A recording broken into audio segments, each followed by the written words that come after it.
While largely forgotten, Tasmania's young farmers are facing challenges like never before. I think there's a lot of pressure for young farmers to be working very hard to show that they're like everyone else. Getting into farming can be very difficult if you don't have the right connections. They're prices that we haven't seen before. Education, land access, and the costs involved are just some of the issues these next generation growers have to overcome. In Tasmania's picturesque northern Midlands and Meander Valley, young farmers like Jack and Molly are the latest in a long line, but the need for relevant education is seeing them take leave from the farms they grew up on. As soon as I finish high school, I'd like to do a summer's work, but after that I'd like to go to Lincoln University in New Zealand.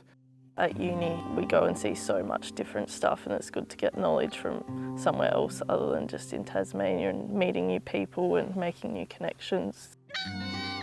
The unis on mainland, as good as they are, their climate and the way they farm is very different to the way Tasmania farms. University isn't the only barrier. Hands-on training is also hard to come by. Everyone's looking for experience and there's a shortage of workforce, but there's a big difference between the people that get employed to pick up rocks and the people that actually move to managing the farm.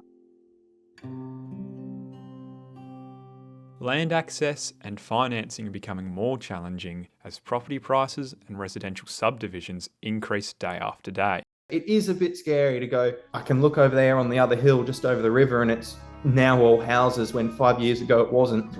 And where's it going to be in 10 years? Rural Bank's Land Value Report claims that as the efficiency and output of a property increases, so too does its value. The same report also foresees continued growth in land prices after a decade of unbroken growth. This means that for farmers like Jack, Felix and Molly, if they want to farm in the same area their families have been, they need to cough up more than $20,000 a hectare. To be able to buy a new farm as a young farmer is basically impossible. The land that you can get is just through the roof. It's very hard, yes, very hard for anyone to start afresh. You start looking it up and you're going, well, at the very best, I'm not going to pay myself more than $50,000 a year for the next 30 years and I've got to build my house and try and get yourself a family. As a challenge, education appears to be a non-negotiable one. Farmers being more experienced leads to greater outputs and therefore greater value. But policymakers need to be taking a greater and more active role in ensuring that financing and land is not a barrier for entry. If farmers cannot afford to buy land to farm, then Felix, Jack and Molly might as well be young managers instead of young farmers.